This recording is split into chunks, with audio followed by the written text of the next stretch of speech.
Hi, எல்லோருக்கும் வணக்கம். நான் தான் உங்கள் தாடி பாலாஜி பேசுகிறேன்.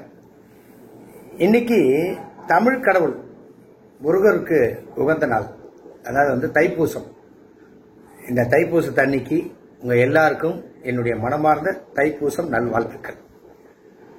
இந்த வீடியோ பதிவு எடுக்கு அப்படின்னு நீங்கள் கேட்டிங்கன்னா, ஒரு 2-3 நாளாகவே எல்லா இன்ஸ்டாகிராம்லேயும் சரி, ஃபேஸ்புக்லேயும் சரி என்னுடைய வாட்ஸ்அப் ஸ்டேட்டஸை பற்றி ஒரு விஷயம் எல்லாரும் பகிர்றாங்க. இது ஆக்சுவலாக யாரோ ஒருத்தர் எனக்கு அனுப்பிச்சாங்க, அதை நான் எதாச்சும் வாட்ஸ்அப் ஸ்டேட்டஸில் வச்சுட்டேன். பட் இது இப்படி ஒரு விவாத பொருள் ஆகும்னு எனக்கு தெரியாது. இன்னொரு விஷயம், இன்னைக்கும் சரி, நான் அன்னைக்கு முதல்ல என்னுடைய நண்பரும் தலைவருமான மரியாதைக்குரிய விஜய் சார் அவர்களை கட்சி ஆரம்பிக்கும் போது நான் என்ன சொல்லியிருந்தேன்னா, ஒர்க் பண்ணும்போதே எனக்கு ஒரு நண்பரா அவருக்கு நான் ஒர்க் பண்ணிக்கிட்டு இருக்கேன், அவர் நல்லபடியாக வரணும், அந்த கட்சி நல்லபடியாக வளரணும் அப்படின்னு சொல்லிட்டு, பதவி எதிர்பார்த்தோ இல்லை எனக்கு ஒரு அங்கீகாரம் கிடைக்குமோன்னோ நான் ஒர்க் பண்ணல. நான் முழுக்க மனதார இன்னைக்கு தைப்பூச திருநாள், அதுவும் ஓப்பனாக நான் சொல்கிறேன். இது யாருக்கு புரியுதோ இல்லையோ, நான் கும்புற கடவுளுக்கு புரியும். என்னுடைய தலைவரும் என்னுடைய நண்பருமான தாவேக்காவுடைய தலைவர் மரியாதைக்குரிய விஜய் சார் அவர்களுக்கு புரியும். ஏன்னா அவர் எல்லாருடைய பேச்சையும் கேட்டு ஒரு அனலைஸ் பண்ண மாட்டார். அவர் ஒரு முடிவு எடுப்பார், அந்த முடிவு சரியாக இருக்கும். அதனால தான் இன்றைக்கி அரசியல் பயணம் ஆகுது. இதில் ஒரு விஷயம் என்னென்னா, இதை ஒரு விவாத பொருளாக்கி நிறைய பேர் பேசுகிறாங்க. அதில் குறிப்பாக ஒருத்தங்க பேசுகிறாங்க, இங்கே குத்தலாமா, இங்கே குத்தலாமா, அங்கே குத்தலாமான்றாங்க. தம்பி, ஒரு சின்ன விஷயம், நாங்கள்லாம் நெஞ்சில் குத்துவோம், மற்றவங்களாம் முதுகில் குத்துறாள், நம்ம கிடையாது. அதே மாதிரி இன்னொருத்தர் சொல்றாரு, பச்சை குத்திட்டா பதவி வந்துடுவான், முட்டாள்தனமா இருக்கு அப்படின்னு ஒரு பேசுறாரு. அவருக்கு நான் பர்சனலா போன் பண்ணி சொன்னா, சார் பச்சை குத்துறா எனக்கு பதவி வருமா சார் அப்படின்னு அவரை கேட்டேன்னா, ஒரு விஷயம், ஒருத்தரை பத்தி என்னன்னு தெரியாமையே நீங்களாம் பேசுறீங்க தெரியுமா, இதே முதல்ல தவறு. என்னை பத்தி உங்களுக்கு என்ன முழுமையா தெரியும்? இப்ப பேசின அத்தனை பேரை பத்தி எனக்கு தெரியாது, யாரையுமே நான் உரிமையில பேசவே இல்லை.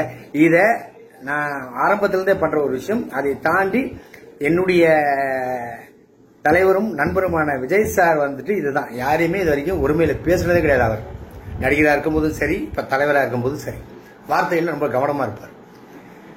நான் எங்கேயாவது சின்ன தப்பு பண்ணிடக்கூடாது, இதனால விஜய் சாருக்கு ஏதாவது தவறாயிடும்னு பார்த்து எல்லா விஷயமும் பண்றேன். இன்னொருத்தர் சொல்றாரு, நெஞ்சில பச்சை கொடுத்திருக்காரு, அவர் வீட்டில் அவங்களோட இருக்கும்போது அது அருவருப்பா இருக்காதா அப்படின்றாரு. ஃபர்ஸ்ட் ஆஃப் ஆல், அவர் ஒரு பெரிய மனுஷன், ஒரு இன்டர்வியூலையோ ஒரு சபையிலோ எப்படி பேசணும் அப்படின்றது என்னை விட அவருக்கு நல்லாவே தெரியும். இன்னொன்று, இந்த வீடியோ மூலியமா அவருக்கு நான் சொல்லிக்கிறேன்னா, உங்க மேல பெரிய ரெஸ்பெக்ட் வச்சிருக்கேன். அதே மாதிரி நீங்களும் மற்றவங்களை இந்த உரிமையில பேசுறது, அதை தாண்டி ஒருத்தரை பத்தி தெரியாம நிறைய விஷயம் பேசுறீங்க. ஆனால் எனக்கு உங்களெல்லாம் ரொம்ப பிடிக்கும், அது ஃபர்ஸ்ட் நீங்க மைண்ட்ல வச்சுங்க. ஒன்று, இப்போ ஒரு புற்றுப்புள்ளி வைக்கிறேன். நான் முதல்ல சொன்ன மாதிரி, தாவேக்கால எனக்கு பொறுப்பு கொடுப்பாங்கன்னோ இல்லை எனக்கு ஒரு பதவி கிடைக்கும்னா நான் ஒர்க் பண்ணல. இப்போ வரைக்கும், இந்த நிமிஷம் வரைக்கும் ஒர்க் பண்ணிக்கிட்டு இருக்க ரீசன் என்னுடைய தலைவர் எனக்கு நிறைய உதவி பண்ணியிருக்காரு. அந்த நன்றி கடன் ஏதாவது ஒரு விதத்தில் நான் பண்ணணும்னு நினைக்கிறேன். அதனால தான் இப்போ வரைக்கும் ஓடிக்கிட்டு இருக்கேன், எல்லாம் பண்ணிட்டு இருக்கேன்.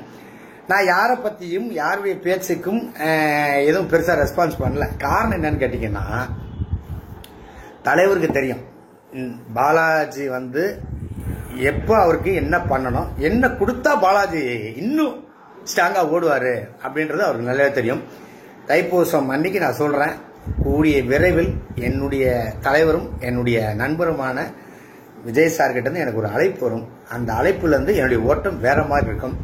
இப்பயும் சொல்றேன், பதவிக்காக ஒர்க் பண்ணல. எல்லாத்த விட தலைவர் நான் முதல்ல சொன்ன மாதிரி தான், மார்ச் மாதம் சுற்றுப்பயணம் போறாரு. அதுக்கு உறுதுணையா ஒர்க் பண்ணிட்டு இருக்கிற மரியாதைக்குரிய ஆதவர்ஜுனா அவர்களுக்கும் பொதுச் செயலாளர் புஷியானந்த் அவர்களுக்கும் என்னுடைய தலைவருக்கும் முதல் வாழ்த்துக்கள். இந்த சுற்றுப்பயணம் உங்களுக்கு ஒரு பெரிய சேஞ்ச் கொடுக்கும், நிறைய தாக்கத்தை ஏற்படுத்தியிருக்கு. உங்களுடைய கட்சியில ஒரு தொண்டனா பயணிக்கிறதும் சந்தோஷம் எனக்கு. தொண்டனாவே இருந்தாலும் எனக்கு சந்தோஷம் தான். ஆனால் எப்போதுமே என் தலைவருக்காக குரல் கொடுப்பேன், என் தலைவருக்காக ஒர்க் பண்ணிக்கிட்டே இருப்பேன். மீண்டும் ஒரு முறை என்னுடைய நண்பரும் தாவேகா தலைவர் மரியாதைக்குரிய விஜய் அவர்களுக்கு என்னுடைய மனமார்ந்த வாழ்த்துக்கள்.